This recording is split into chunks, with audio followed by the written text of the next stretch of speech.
syukurillah wa nikmatillah la haula wa la quwata illa billah amma ba'du. Yang terhormat Bapak Kepala Sekolah SDN Tegalalu 15 Pagi, Bapak Sri Rama Wijaya SPD. Yang terhormat Bapak dan Ibu Guru beserta Tendik SDN Tegalalu 15 Pagi. Pertama, marilah kita panjatkan puji serta syukur kita kepada Allah Subhanahu wa Ta'ala, yang mana hari ini kita masih diberikan nikmat, salah satunya yaitu nikmat sehat, sehingga kita masih berkumpul di sekolah ini.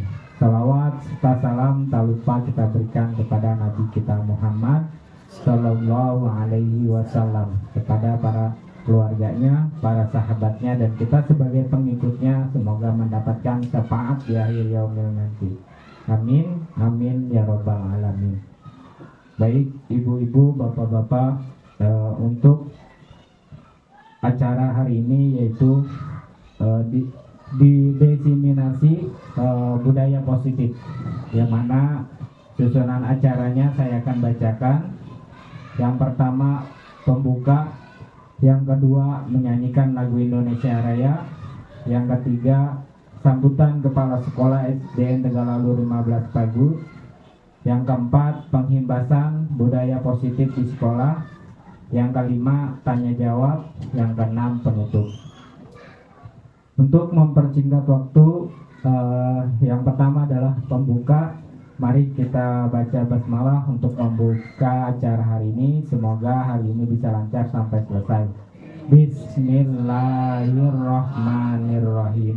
Diucapkan terima kasih. Dan acara yang kedua diharapkan untuk berdiri, kita menyanyikan lagu Indonesia Raya.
Disilakan duduk kembali.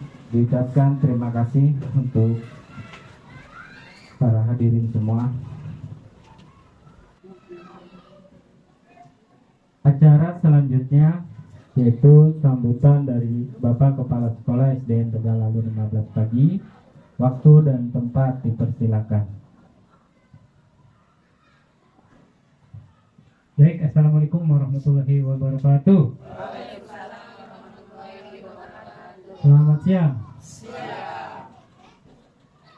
Guru penggerak, tergerak, bergerak, menggerakkan. Baik, terima kasih yang terhormat Bapak Ibu Guru sekalian, para guru penggerak, calon guru penggerak, dan calon pendaftar guru penggerak angkatan 20. Ya. Hari ini kita bersyukur dapat melakukan kegiatan pengimbasan, yaitu menyebarkan pemahaman dan penerapan pengalaman budaya positif. Modul 1.4 ya. Ya. Sampai 3 modul, jadi modul cuma 3, cuman anaknya banyak. Ya. Gitu. Jadi tetap semangat ya Pak Rohidi, Pak Saiful, ya. Dan teman-teman lain yang akan mengikuti seleksi juga mudah-mudahan ikutin aja, nggak apa-apa. Bagus. Dan semalam juga saya kuliah itu materi tentang guru penggerak. Kalau yang kemarin dulu tentang sekolah penggerak, semalam pas, dan dosennya agak streng juga itu. Dia tuh kalau ngomong mana dasar hukumnya, gitu. Jadi pokoknya kita harus menunjukkan. Kemudian mana dasar hukumnya kalau guru penggerak ketika lulus diangkat jadi kepala sekolah, persyaratan hari ini. Kemudian kenapa itu kok usianya 50 tahun dibatasi? Kan gitu kan di permennya kan 50 tahun. Setelah itu apa yang orang umur 51 nggak bisa daftar gitu. Jadi berdebat-debat lah itu. Gitu. Jadi memang ketika mengikuti guru penggerak itu banyak pengalaman yang kita peroleh. Salah satunya kan modul-modul ini terkait dengan kegiatan yang positif semua kan. Ada kemarin apa tuh yang juga di sini tuh dengan Pak pengajar prakteknya. Nah itu kan juga salah satunya. Kemudian ini budaya positif. Itu kan sesuatu dari namanya saja dengannya sudah sesuatu yang baik ya. Jadi memang filosofi Ki Hajar Dewantara itu ternyata setelah digali itu banyak ya hal-hal yang terkait dengan dunia pendidikan ya. Bahkan tadi kita nih sebagai guru, sebagai kepala sekolah, pengawas dan sebagainya, ketika ada anak bermasalah, jangankan dia masih sekolah dalam 1 semester, dia enggak sekolah pun tapi dia terdaftar, ditanya orangnya masih ada kelas 6, luluskan dalam bulan itu tadi Pak Witan.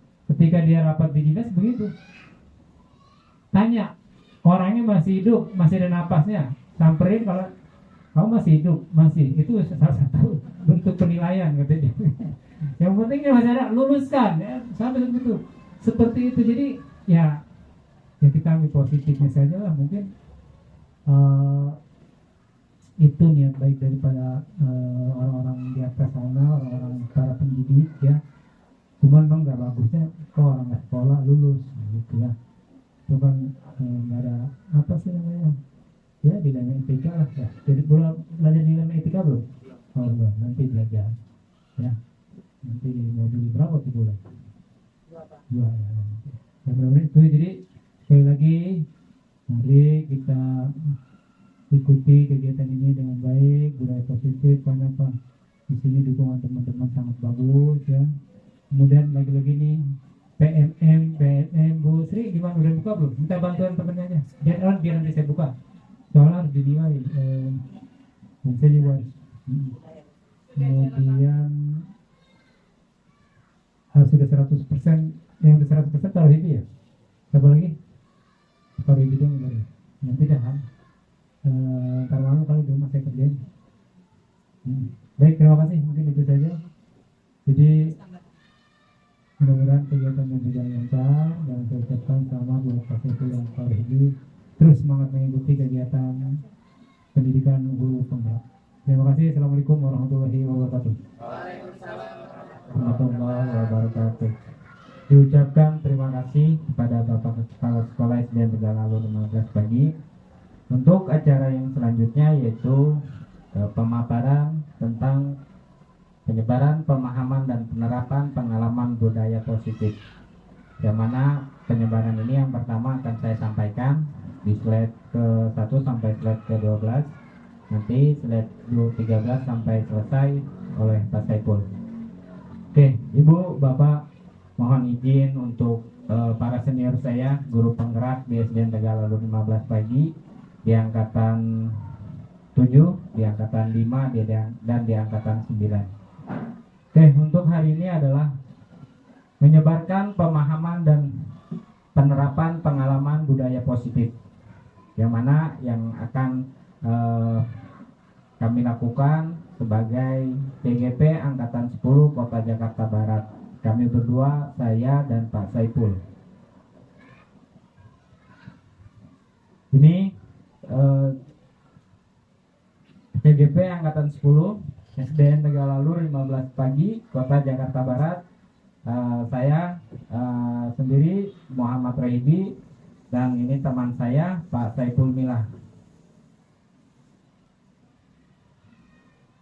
Yang pertama yaitu latar belakang. Di sini saya akan bacakan tujuan pendidikan menurut Ki Hajar Dewantara adalah menuntun segala kodrat yang ada pada anak-anak agar mereka dapat mencapai keselamatan dan kebahagiaan yang setinggi-tingginya, baik sebagai manusia maupun sebagai anggota masyarakat.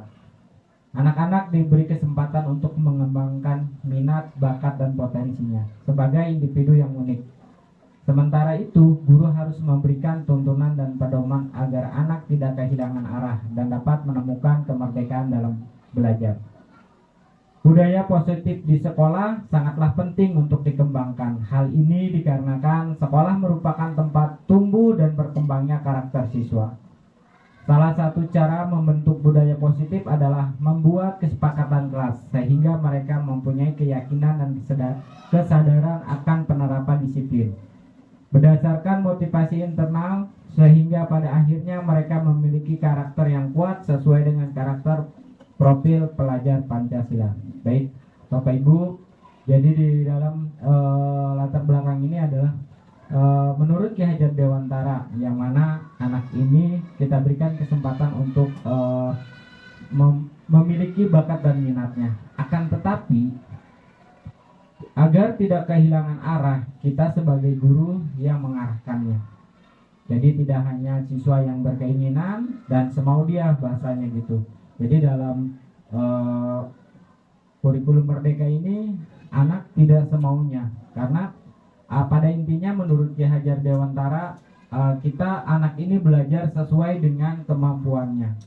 Kan tetapi untuk bisa berjalan dengan baik, kita sebagai guru harus bisa mengarahkan dengan baik. Nah, dengan apa? Dengan budaya positif. Salah satunya yaitu kita membuat keyakinan kelas dan kesadaran akan penerapan disiplin berdasarkan motivasi internal, sehingga pada akhirnya mereka memiliki karakter yang kuat. Nah, untuk penghembasan hari ini ada 3 tujuan kegiatannya. Yang pertama yaitu menumbuhkan budaya positif pada semua warga sekolah. Yang kedua, mendukung perilaku positif yang ditunjukkan oleh semua warga sekolah. Yang ketiga, menciptakan suasana belajar yang aman dan menyenangkan. Ini dari tujuan kegiatan kita hari ini, yang mana mungkin nanti akan kita bahas satu persatu. Yang pertama adalah tolak ukur keberhasilan. Tolak ukur keberhasilan dalam pembelajaran di sini yang pertama terbentuknya kesepakatan dan keyakinan kelas yang dibuat oleh siswa bersama wali kelas atau guru. Saya yakin bapak-bapak dan ibu-ibu semuanya sudah membuat keyakinan kelas pada awal semester lalu. Yang kedua yaitu siswa menerapkan kesepakatan dan keyakinan kelas secara konsisten. Jadi setelah kita membuat, siswa juga bisa menerapkannya secara konsisten. Tidak hanya kita buat, tapi kita biarkan setelah kita tempel, kita tinggal. Tidak. Jadi kita bisa menerapkannya kesepakatan kelas itu secara konsisten. Jadi kita ada yang namanya terus menerus, sehingga ada evaluasi dari kesepakatan kelas kita ini. Yang ketiga yaitu menguatnya karakter positif dalam diri siswa, seperti religius, disiplin, tanggung jawab, mandiri, gotong royong, serta siswa merasa aman, nyaman, dan senang berada di sekolah. Ini yang penting, merasa aman dan senang yang ada di sekolah. Jadi tidak ada tekanan baik dari temannya ataupun baik dari kita pribadinya sebagai guru. Jadi ini yang akan kita ciptakan, yaitu merasa aman, nyaman, dan tenang di sekolah. Mereka tidak ada beban sampai di sini. Tidak ada lagi kata-kata saya takut nanti dimarahi sama pak gurunya dan bu gurunya. Nah, itu yang harus kita hilangkan. Yang keempat adalah Sebagian besar guru sudah menerapkan segitiga restitusi dalam menangani kasus siswa. Nah ini segitiga restitusi ini nanti kita pelajari di slide berikutnya yang harus kita berikan dalam penanganan kasus yang terjadi di sekolah, sehingga guru itu tidak lagi menghukum, akan tetapi kita memberikan mengidentifikasi masalah, mencari solusinya, dan kita memberikan jalan keluarnya, seperti itu. Ya, Bapak dan Ibu, di sini ada pertanyaan pematik. Nanti saya minta ada 2 dari perwakilan untuk menjawab pertanyaan pematik. Yang pertama adalah lingkungan pembelajaran yang seperti apa yang Bapak Ibu impikan. Yang kedua, murid-murid yang seperti apa yang Bapak dan Ibu harapkan. Baik, gimana? Ada yang mau bisa memberikan komentar dari pertanyaan pemantik ini? Ya, terima kasih Bu Ladies. Baik, terima kasih Bapak Rohidi. Di sini saya akan menjawab dari pertanyaan pemantik yang pertama. Lingkungan pembelajaran yang seperti apa yang Bapak atau Ibu impikan? Jadi kami sebagai guru itu mengimpikan lingkungan pembelajaran yang pasti yang sangat menyenangkan buat anak didik kita. Sekolah ramah lingkungan seperti yang siswa inginkan. Jadi siswa itu melakukan sesuatu tindakan sehari-hari itu tidak dengan cara terpaksa, Pak. Jadi mereka melakukan sesuatu jadi dari diri sendiri. Jadi lingkungan yang bersih, kelas yang bersih, teman-teman yang baik, guru yang menyenangkan, kreatif, itu yang siswa inginkan. Selain itu, lingkungan sekolah yang menerapkan budaya positif dalam kegiatan sehari-hari, misalnya penyambutan siswa di pagi hari, kemudian pakaian rapi, penyapaan Bapak Ibu guru terhadap siswa yang melanggar peraturan dan sebagainya. Tidak menjustis murid dengan perbuatan mereka yang salah, tapi Bapak Ibu guru itu memberikan solusi kepada murid untuk memperbaiki kesalahannya. Terima kasih Bapak. Baik, diucapkan terima kasih untuk Bu Lailis yang sudah memberikan jawaban tentang pertanyaan tematik, yang mana kita harapkan yaitu dari sekolah ini yang nyaman, yang tidak ada lagi paksaan. Jadi kita dengan budaya positif yang pertama dilakukan dari pagi itu kita sudah sambut dengan 5S. Senyum salah satu, sapa anak didik kita. Jadi dengan cara itu kita memberikan rasa aman untuk siswa kita. Dan untuk yang kedua, murid-murid yang seperti apa yang Bapak dan Ibu harapkan? Mungkin ada lagi yang mau menanggapi? Pak Jamaludin, nah, ini guru senior kita.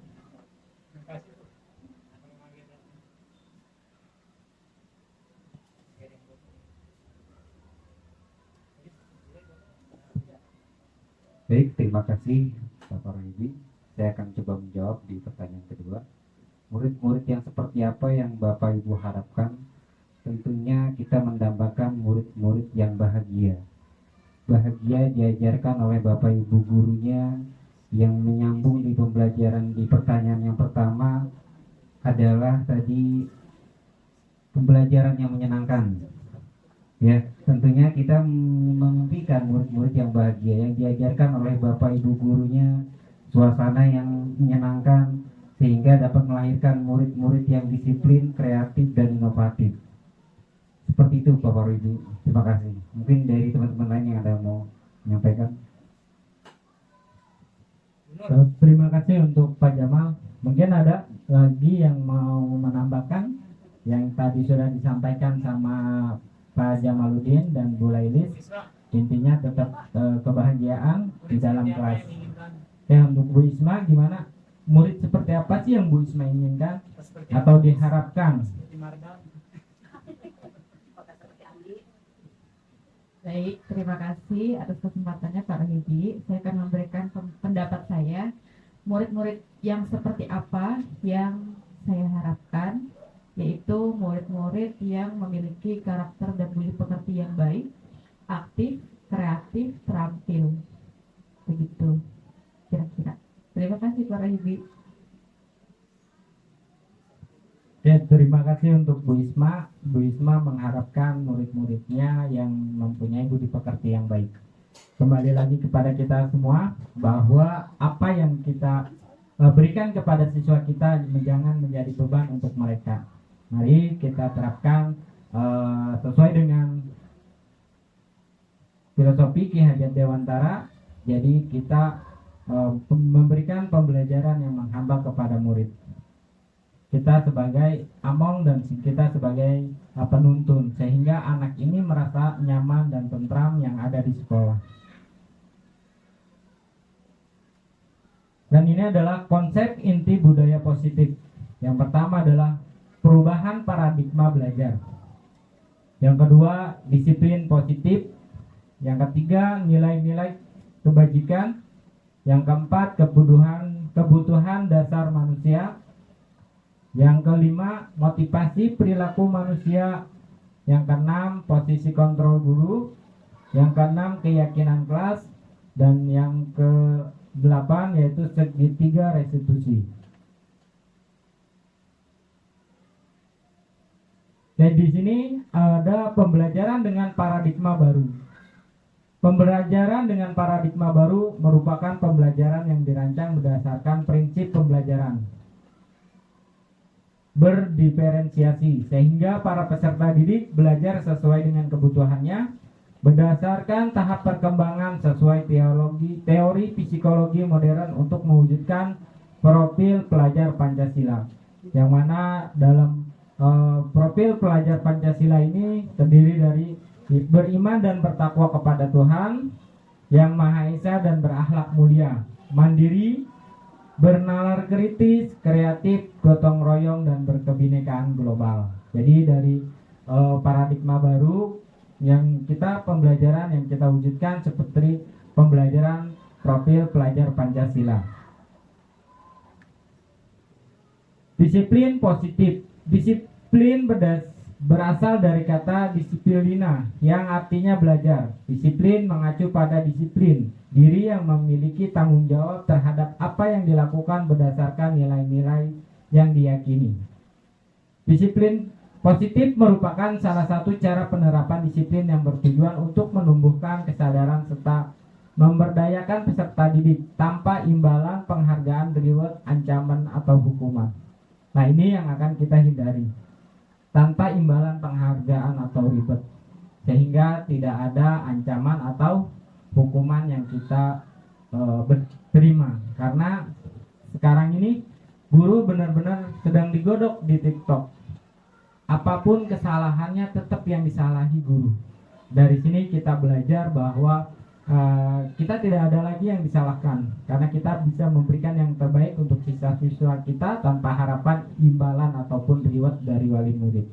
Dengan apa? Dengan budaya positif yang kita terapkan di kelas, sehingga itu mengefek kepada siswa kita yang tadi sudah dikatakan sama Bu Isma mempunyai karakter yang baik.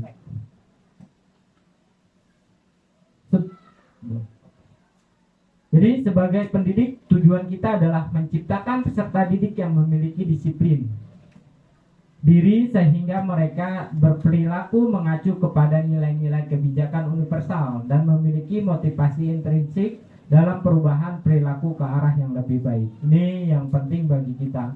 Jadi kita menciptakan peserta didik yang memiliki disiplin tinggi sehingga mereka itu memiliki perubahan perilaku yang lebih baik. Tidak ada lagi yang waktu lalu kita terapkan, yaitu bullying. Nah, ini yang harus kita benar-benar kita terapkan di dalam budaya positif. Selanjutnya yaitu nilai-nilai kebajikan. Nilai yang disepakati bersama lepas dari suku bangsa, agama, bahasa maupun latar belakangnya.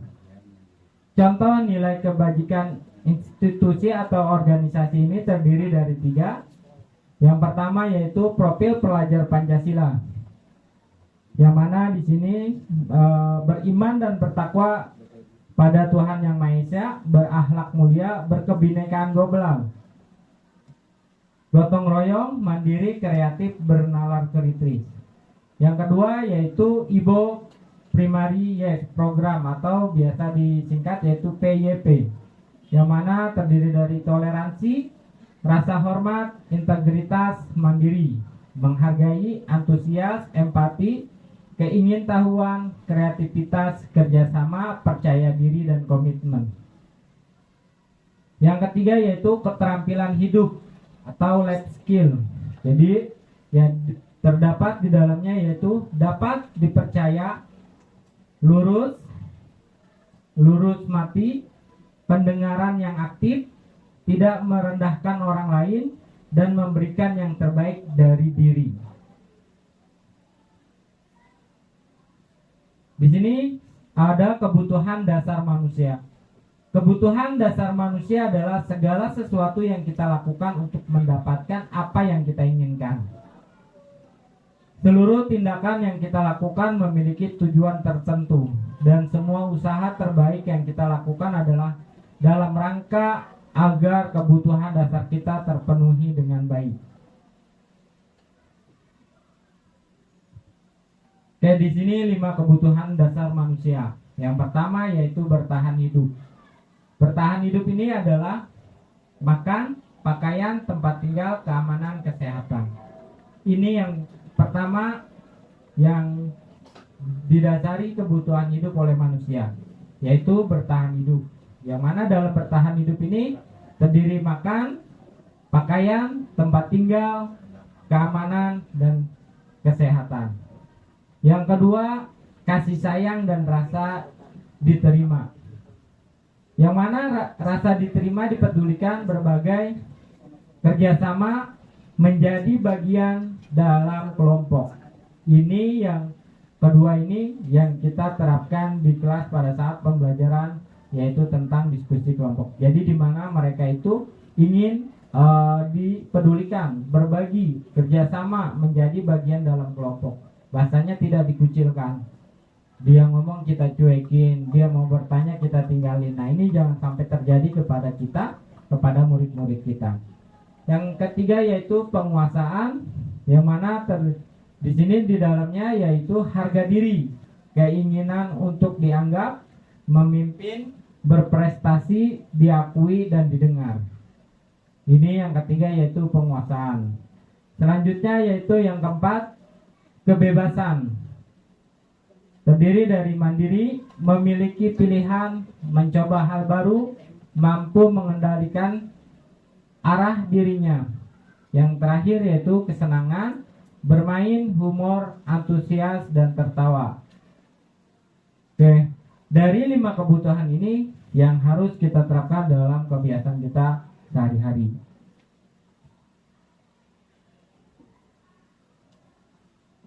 Oke, untuk pemaparan selanjutnya yang akan diberikan oleh Pak Saiful.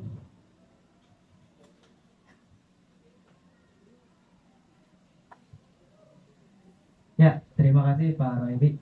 Mohon izin Bapak Ibu Guru semua di sini. Saya melanjutkan presentasi kami untuk kegiatan penerapan disiplin positif di sini. Selanjutnya adalah motivasi perilaku manusia. Jadi motivasi perilaku manusia ini ada 2, ekstrinsik dan intrinsik. Yang ekstrinsik ini dari luar, yang intrinsik dari dalam dirinya. Yaitu pertama, motivasi ekstrinsik ada 2, menghindari ketidaknyamanan atau hukuman.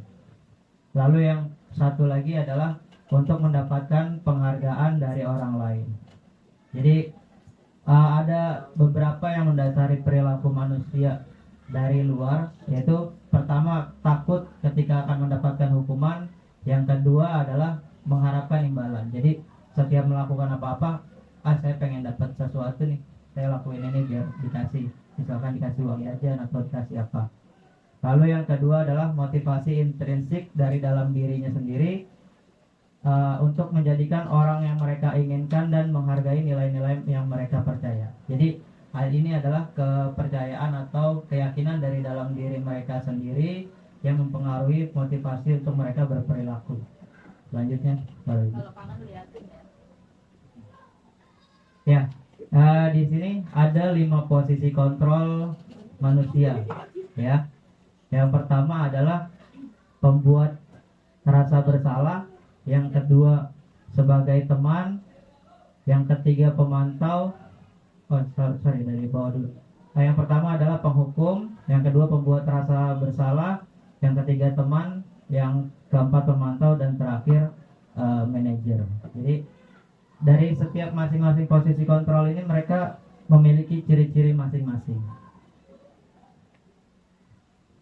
Ya, di sini contoh penerapan 5 posisi kontrol. Jadi pada kasus ini siswa tidak memakai atribut lengkap saat kegiatan upacara. Nah, posisi sebagai penghukum biasanya tanpa ada pertanyaan, ketika mereka salah langsung disuruh maju ke depan, hormat ke bendera selama 1 jam, atau lari keliling lapangan ke 3 kali putaran atau berapa kali lah. Jadi tanpa adanya klarifikasi atau pertanyaan dulu kenapa mereka melakukan hal tersebut, jadi langsung mendapatkan hukuman. Yang kedua adalah pembuat rasa bersalah. Ya, jadi yang kedua ini ciri-cirinya biasanya kata-katanya adalah kamu membuat wali kelasmu malu. Sudah berapa kali ibu bilang siapkan atribut dari malam dan masukkan ke tas. Kamu selalu saja mengecewakan wali kelasmu. Jadi kata-kata yang dikeluarkan selalu membuat murid ini sebagai orang yang bersalah gitu. Jadi dia punya rasa bersalah terhadap gurunya, sehingga tujuannya sebetulnya untuk membuat dia takut melakukan hal tersebut lagi. Hasilnya adalah dari sisi penghukum yang bisa terjadi kemungkinan murid marah atau punya dendam. Dia gurunya nggak nanya kenapa dia seperti itu, tiba-tiba dikasih hukuman suruh hormat, suruh lari 3 putaran, bisa jadi itu menyebabkan rasa dendam di hati siswa. Jadi ada juga bisa jadi sesudah kembali duduk, murid tersebut akan coret-coret bukunya atau mejanya, atau biasanya kalau perempuan tulis di buku harian atau diary gitu, kalau sekarang masih ada. Dan yang paling buruk adalah pulang sekolah murid melihat motor atau mobil gurunya akan menggores kendaraan tersebut dengan paku tambahan. Jadi ada juga yang ekstrim, bukan hanya dipendam di hati, tapi murid tersebut sudah melakukan kegiatan pembalasan. Mungkin tahu nih motornya Pak Reja tadi menghukum saya, suruh baca 5 bab. Semua orang yang lihat saya kempesin aja motornya cari. Oke, lalu untuk pembuat rasa bersalah, hasil yang akan didapatkan adalah murid akan merasa bersalah setelah mengecewakan ibu bapak gurunya. Murid akan merasa menjadi orang yang gagal dan tidak sanggup membahagiakan orang lain. Sedangkan sikap seperti ini lebih berbahaya dari sikap penghukum, karena akan mempengaruhi ke psikologisnya, menanamkan sifat-sifat pesimis atau negatif di anak. Jadi ketika dia melakukan sesuatu, takut akan mengecewakan orang lain atau takut akan merasa bersalah. Masih dengan kasus yang sama, dengan posisi kontrol sebagai teman. Ciri-cirinya adalah, ayo dong kamu bantu bapak ibu menaati peraturan ini. Lain kali jangan diulang ya, cukup 1 kali saja. Hasilnya yang didapat adalah murid akan merasa senang dan akrab dengan guru. Ini salah satu dampak yang positif. Hanya saja di sisi negatif mungkin murid tersebut mungkin hanya akan mendengarkan guru yang dia senangi saja. Jadi untuk guru-guru lain ketika memberikan instruksi yang sama atau memberikan minta tolong, mungkin dia tidak akan mendengarkan seperti perkataan guru yang dia senangi. Lalu untuk posisi kontrol sebagai pemantau. Kamu sudah melanggar peraturan sekolah, kamu tahu kan konsekuensinya. Jadi hasilnya ini murid memahami konsekuensi yang harus dijalankan karena telah melanggar satu peraturan sekolah. Guru tidak menunjukkan sesuatu emosi yang berlebihan, jadi marah atau membuat merasa bersalah. Jadi di posisi kontrol sebagai ini guru lebih mengingatkan. Jadi ketika murid melakukan kesalahan, karena sudah ada aturan, guru mengingatkan aturan yang dilanggar, maka dia akan mendapatkan konsekuensi atau balasan atau hasil dari tindakan yang dilakukannya. Nah, yang terakhir adalah yang kelima, posisi kontrol sebagai manajer. Dia mulai dari menanyakan dulu, apakah kamu tahu kesalahan kamu? Lalu mencari solusi dengan cara menanyakan bagaimana cara memperbaiki kesalahan kamu. Hasilnya bisa dilihat, posisi terakhir manajer adalah posisi di mana guru membuat sesuatu bersama dengan murid, mempersilahkan murid mempertanggungjawabkan perilakunya, mendukung murid agar mendapat menemukan solusi atas permasalahannya sendiri. Jadi untuk posisi kontrol sebagai manajer ini, guru tidak langsung memberikan hukuman atau langsung menerapkan peraturan, tapi menanyakan dulu apakah dia sadar atau tahu tentang kesalahan atau perbuatan yang dia lakukan itu.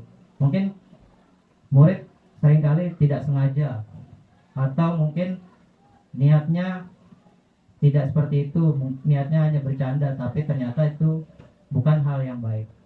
Dan yang selanjutnya adalah cara menyelesaikan masalahnya bukan kita dari sebagai guru yang memberikan solusi, tapi kita bertanya kepada murid keyakinan apa yang mereka yakini untuk memperbaiki kesalahan ini dan bisa membuat mereka menjadi lebih baik. Lanjut.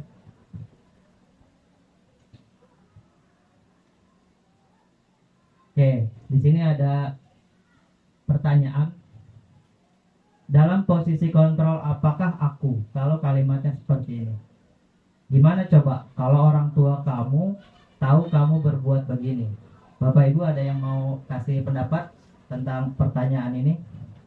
Kira-kira posisi kontrol sebagai apa? Siapa? Pak Reja? Bu Nurhayati mau?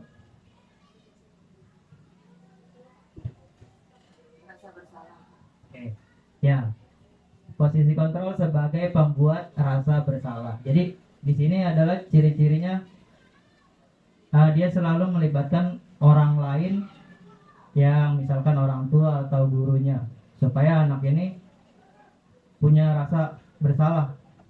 Jadi kalau orang tua kamu tahu buat kayak gini, pasti kan namanya anak pasti takut kepada orang tuanya. Jadi ketika orang tuanya merasa kecewa, kesal, pasti dia akan merasa bersalah atas hal yang dia lakukan. Nah, ada pertanyaan pemantik lagi. Posisi kontrol apakah aku? Jadi ada komunikasi antara guru dengan murid. Guru, Adi, kenapa kamu datang terlambat? Saya datang kesiangan, Pak. Saya bangun kesiangan, Pak. Kamu terlambat 15 menit. Sekarang kamu lari keliling lapangan.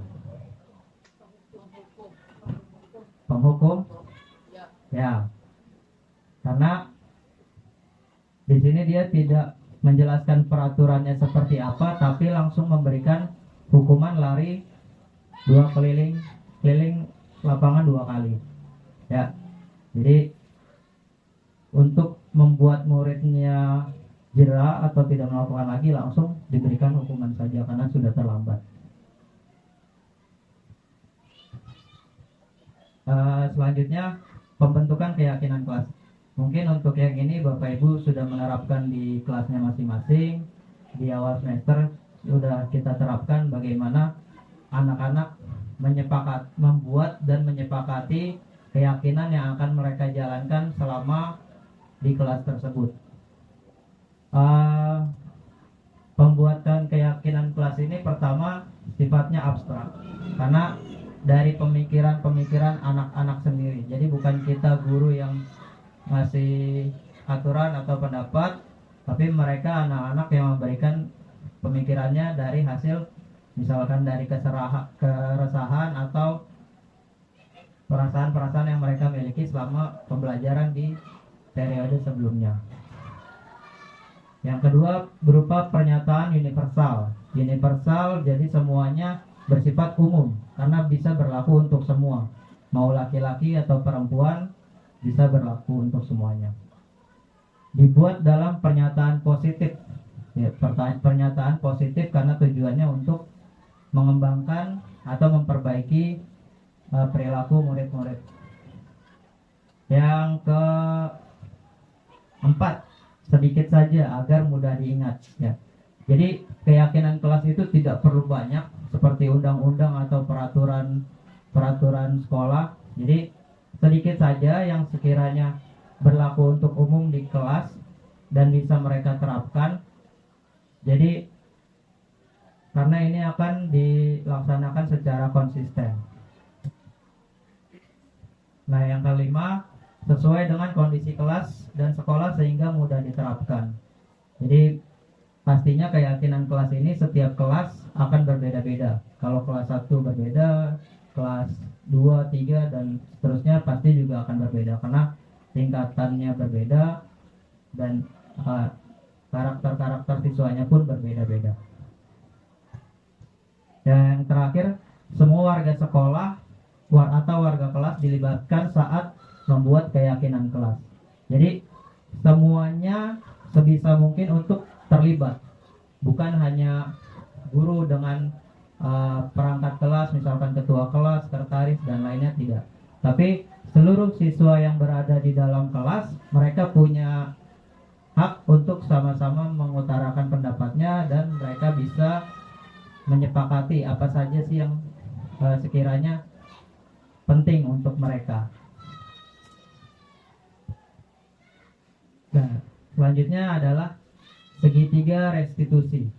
Ini adalah suatu proses dialog yang dijalankan oleh guru agar dapat menghasilkan murid yang mandiri dan bertanggung jawab. Di sini ada 3 tahap dalam segitiga restitusi.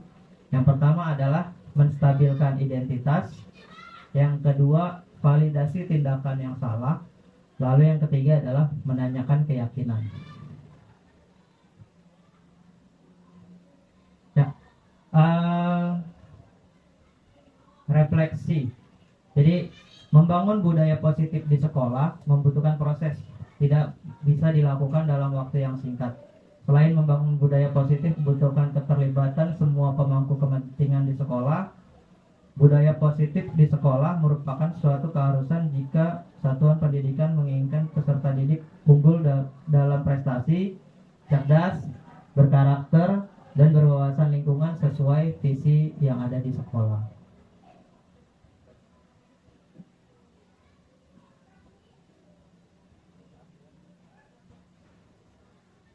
Oke, selanjutnya kita masuk ke sesi kelima Bapak Ibu, yaitu sesi tanya jawab. Mungkin dari hasil presentasi kami berdua ada yang Bapak Ibu ingin tanyakan atau mungkin menambahkan dari presentasi kamu yang mungkin ada kekurangan juga di dalamnya. Dibuka berapa termin pertanyaan Pak Ridi? Sesi 1 2 pertanyaan ya.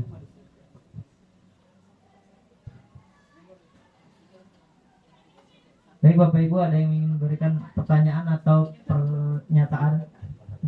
Saya Pak. Ya, Bu Leli, silakan Bu Leli. Baik, terima kasih Pak Saiful. Di sini saya ingin bertanya, kita sebagai guru kan pernah ya Bapak Ibu mengalami menghadapi murid yang kenakalannya itu dibawa dari rumah. Bener nggak Bapak Ibu? Tingkah laku itu dilakukan di rumah, tapi terbawa ke sekolah. Jadi bagaimana cara guru kita dalam menangani anak tersebut? Apakah kita dengan mengundang orang tua atau hanya cukup di sekolah? Bagaimana seandainya di sekolah itu tidak terjadi, tapi kejadiannya di luar sekolah? Mohon penjelasannya. Terima kasih Pak Saiful. Terima kasih. Pertanyaan kedua, Bapak Ibu mungkin ada yang ingin ditanyakan?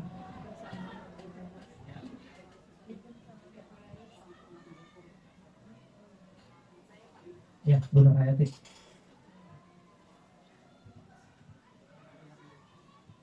Ya, terima kasih Pak Saiful. Di sini saya mempunyai satu siswa di mana orang tuanya itu dia kurang mendukung tentang masalah belajar anak. Terus si anak juga dalam belajarnya tidak seperti teman-temannya. Gitu. Kira-kira bagaimana ya cara menghadapi orang tua yang seperti itu? Apa perlu kita pernah sudah dipanggil, saya sudah panggil dia berkali-kali, tapi kayaknya dia kurang merespon gitu loh Pak. Ya mungkin solusinya bagaimana? Ya terima kasih Pak Saiful.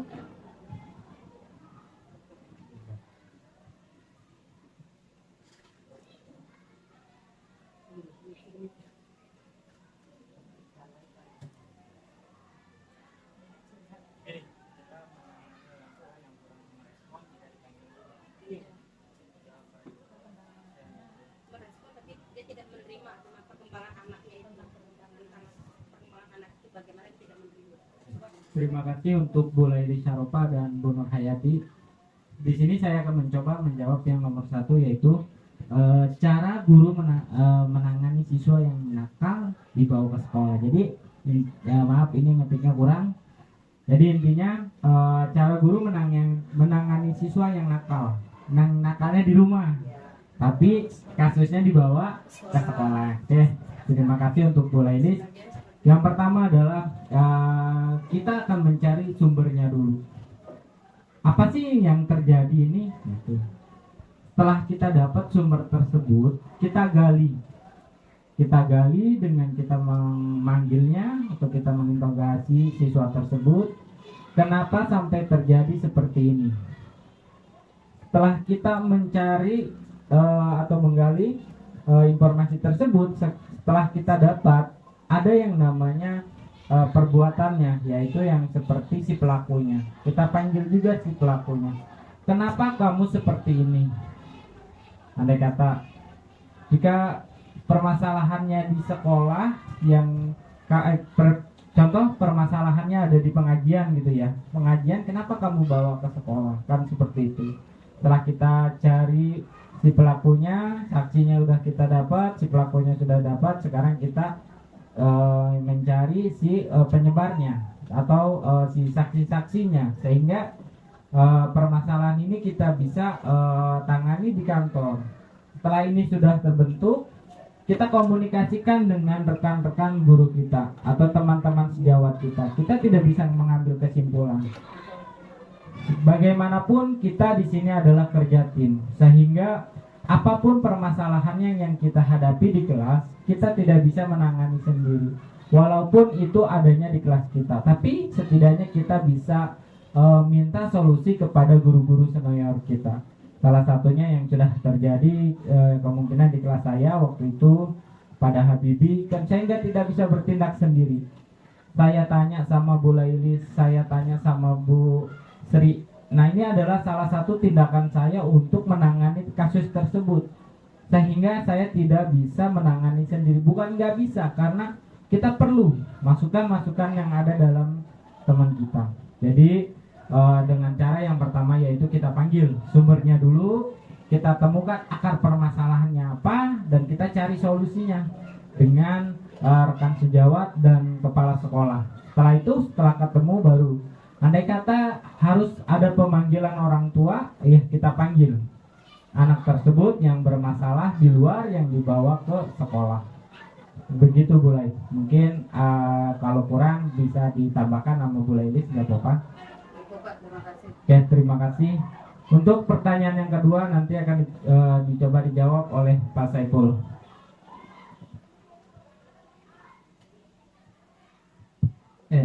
Saya akan coba jawab pertanyaan dari Bu Nur Hayati untuk pertanyaan nomor 2. Jadi cara menangani orang tua yang kurang merespon jika dipanggil oleh guru untuk komunikasi tentang anaknya di sekolah ya. Jadi Bu Nur,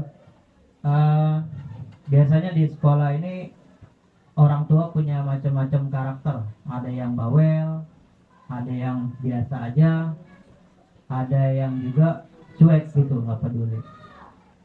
Kalau yang bawel biasanya banyak kemauan. Nah, kalau untuk yang kurang merespon ini biasanya ada beberapa faktor, mungkin dari faktor ekonomi atau harus bekerja, dua-duanya bekerja, jadi anaknya kurang terperhatikan atau terurus. Nah, dalam hal ini adalah bagaimana sebetulnya kita menjalin komunikasi dengan orang tua. Mungkin kalau misalkan orang tua langsung dipanggil ke sekolah, pasti asumsinya yang pertama adalah anaknya punya masalah. Ya. Jadi orang tua biasanya cenderung untuk menghindari. Jadi takut anaknya punya masalah. Jadi daripada saya yang diomelin, biarin anaknya aja yang diomelin di sekolah. Biasanya ada juga orang tua yang seperti itu. Jadi biasanya kita kuatkan di komunikasinya. Jadi komunikasi dari guru ke orang tua, ataupun kita juga bisa minta bantuan ke rekan-rekan sesama orang tua yang mungkin punya kedekatan seperti saudara atau rumahnya bertetangga. Jadi mereka kan pasti lebih tahu untuk keseharian dari orang tua tersebut, dan kita bisa minta bantuan untuk berkomunikasi. Dan ketika komunikasi sudah mulai berjalan, ini kita buka komunikasi dengan hal-hal yang nggak langsung to the point biasanya. Jadi dimulai dari berkenalan, menyampaikan dulu si anak ini bagaimana, kekurangannya apa, kelebihannya apa. Pasti yang namanya orang tua ingin yang terbaik untuk anaknya. Ya, nggak ada orang tua yang mau anaknya jelek lah. Jadi pasti semua pengen yang terbaik, tapi cara-cara mereka saja yang berbeda dari setiap orang tua.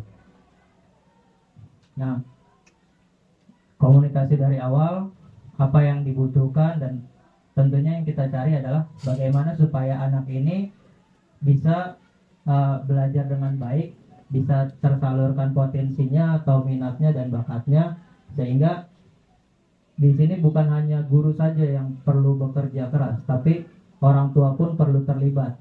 Karena di sekolah waktunya terbatas, selebihnya banyakkan di rumah. Apalagi zaman sekarang banyak anak menggunakan gadget. Biasanya kalau yang orang tuanya kerja dua-duanya, pasti anaknya punya HP sendiri di rumah. Dan itu kita harus minta bantuan kepada orang tua untuk mengawasi atau membatasi kegiatan mereka bermain gadget. Karena saya perhatikan untuk anak-anak saat ini, pengaruh paling besar mereka itu bukan dari sekolah, tapi dari apa yang mereka tonton di HP. Kalau dulu kan zaman kita mungkin masih pakai TV ya. Kalau TV udah dimatiin dan dicabut kan kita nggak bisa nonton lagi. Sekarang kalau HP ya bentuknya kecil, suaranya dimatikan, kita juga nggak tahu apa yang mereka tonton gitu. Jadi itu penting untuk dikomunikasikan ke orang tua. Jadi menurut saya intinya adalah bagaimana cara kita membangun komunikasi baik dari guru atau orang tua. Terima kasih. Ada tanggapan, Bu Nur? Ya.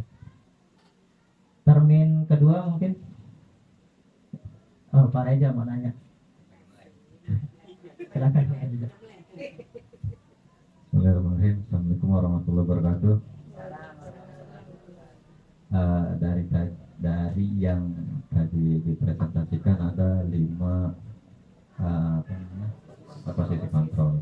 Yang saya tanyakan, dari 5 posisi kontrol ini mana yang berdampak lebih efektif ketika kita menghadapi seorang anak yang super aktif dan dapat menimbulkan efek jerak kepada anak tersebut? Gimana menurut Pak Saiful dan Pak Regi? Terima kasih.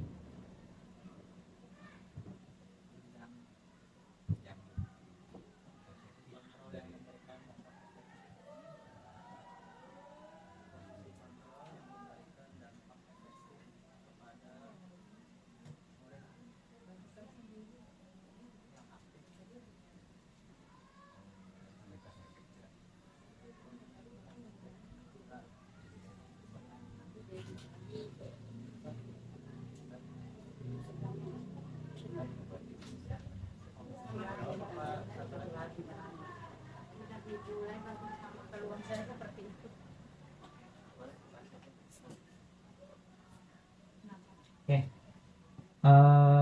saya coba menjawab pertanyaan dari Pak Ahmad Reza Palevi. Posisi kontrol mana yang apa yang paling efektif dan dapat menimbulkan efek jera kepada murid atau peserta didik? Izin menjawab. Dari posisi kontrol ini 5 yang paling disarankan untuk dijalankan adalah sebagai manajer. Jadi sebagai manajer ini kita membantu murid untuk menyelesaikan masalahnya, untuk mengetahui masalahnya dan menguatkan keyakinannya untuk menyelesaikan masalah. Ya. Di posisi kontrol ini murid diarahkan atau dibimbing, kita cari tahu dulu kesalahan dia apa, atau mungkin hal yang dia lakukan kurang tepat atau seperti apa yang mengganggu kegiatan belajar atau teman-temannya. Lalu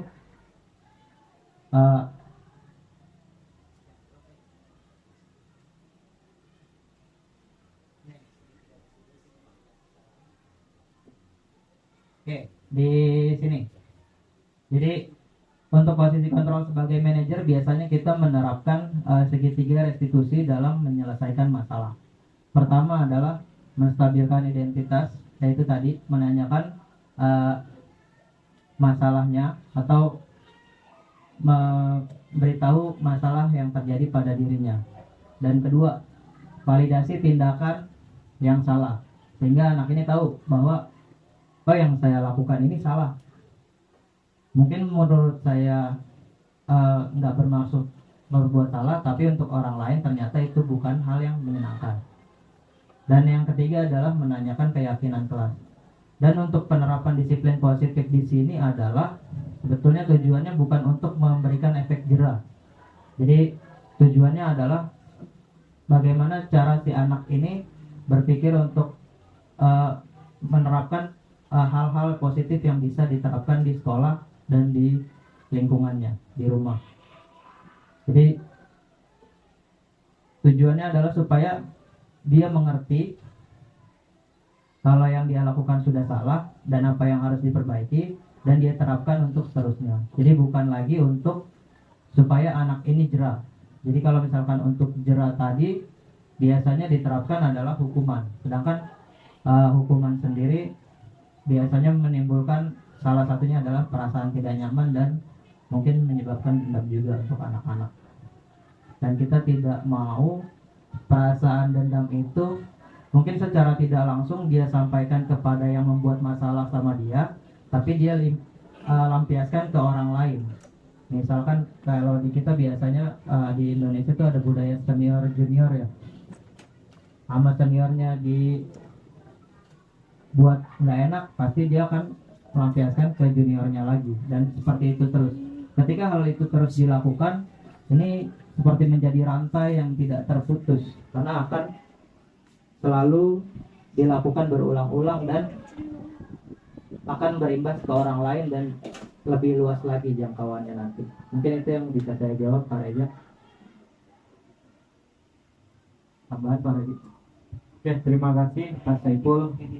Saya akan menambahkan kepada pertanyaan yang diberikan oleh Pak Reza. Posisi kontrol yang mana yang memberikan dampak efektif yang menimbulkan efek jera kepada siswa? Kita kembali lagi kepada tadi segitiga restitusi, bahwa kita ini sebagai guru tidak bisa menjadi seorang penghukum. Kenapa? Karena pada saat anak bersalah ini kita tidak menjadi seorang penghukum yang mengejas anak ini salah, tidak. Nah, apa sih posisi kontrolnya yang tadi sudah disampaikan oleh Pak Saiful? Kita sebagai manajer, yang pertama kita panggil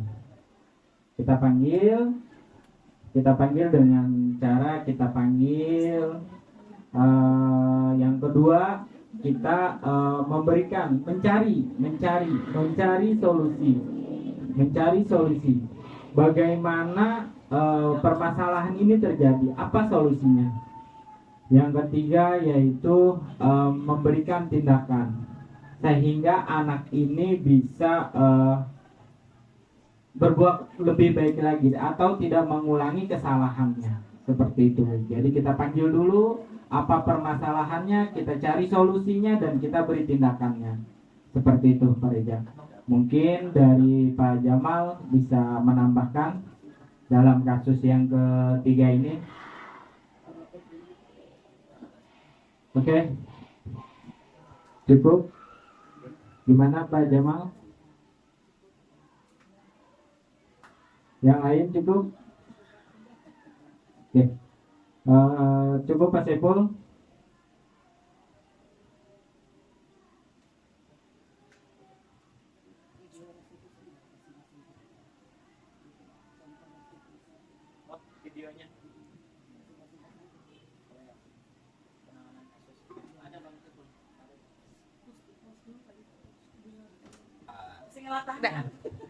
Baik Bapak Ibu, ini kami tampilkan contoh penerapan segitiga restitusi di sekolah.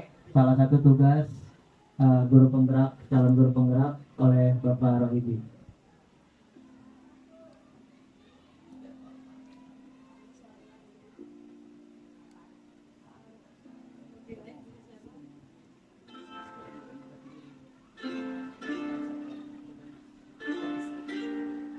Ini salah satu tindakan yang kasus yang pertama yaitu kasus pada saat anak telat datang ke sekolah.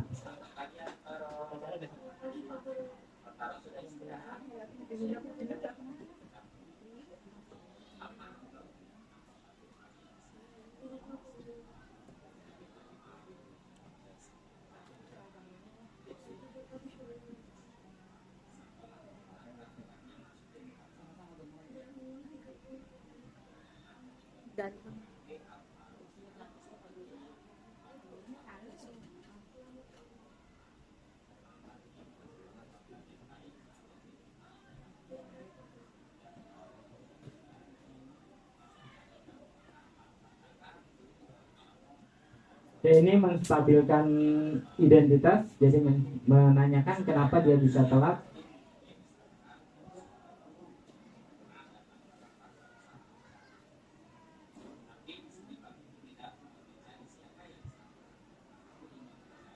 Setelah menstabilkan masalah, kita mencari identitas masalahnya di sini.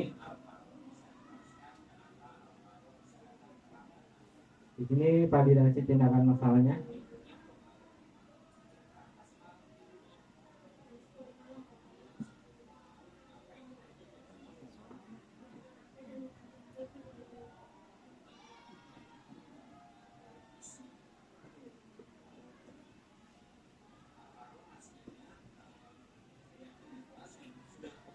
Setelah itu kita menyatakan keyakinan kelas.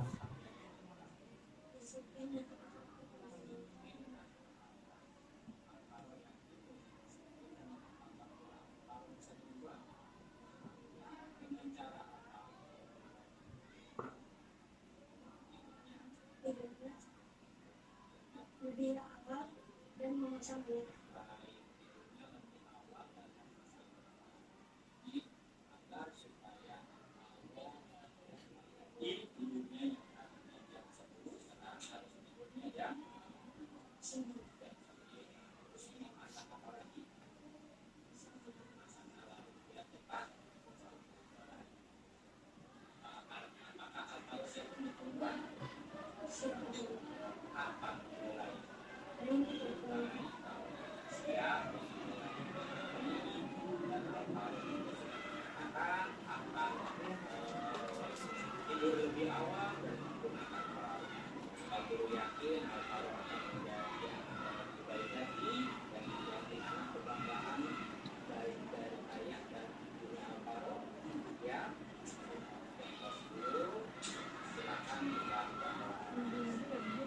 Oke, baik. Ini adalah salah satu studi kasus yang tadi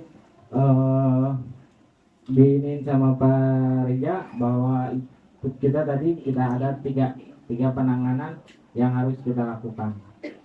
Mungkin pemaparan yang kami sampaikan berdua. Ada yang mau bertanya lagi?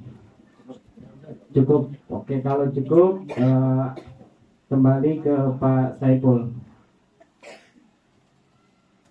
Oke, sekian presentasi dari kami.